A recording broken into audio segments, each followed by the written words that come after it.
बस्ता ब्लक जलका नदीर जलस्तर बढ़ुछि। नदीर मथानीठारे सतर्क संकेत 6.00 मीटर रहितबा बेले संध्या 6टा सुधा जलस्तर वृद्धि पाई 6.80 मीटर प्रवाहित होउछि। लघुचाप जनित लगाण वर्षा कारणरू बढ़ुछि जलस्तर।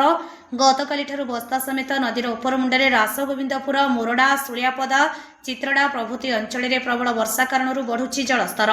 नदीर जलस्तर वृद्धि पाउथिबा बन्या परिस्थिति उपजिछि।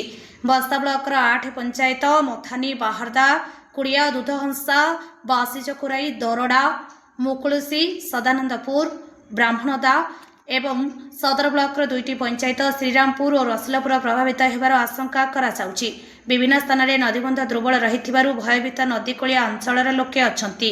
बुड़िला बाहरदा मथानी चट्टाण यातायात बाधाप्राप्त। उपजिला बन्या परिस्थिति।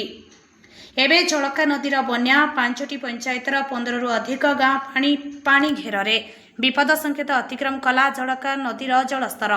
नदीर मथानी ठारे विपद संकेत 6.50 मीटर रहितबा बेले संध्या 6टा सुधा जलस्तर वृद्धि पाई 6.80 मीटर प्रवाहित होउछि।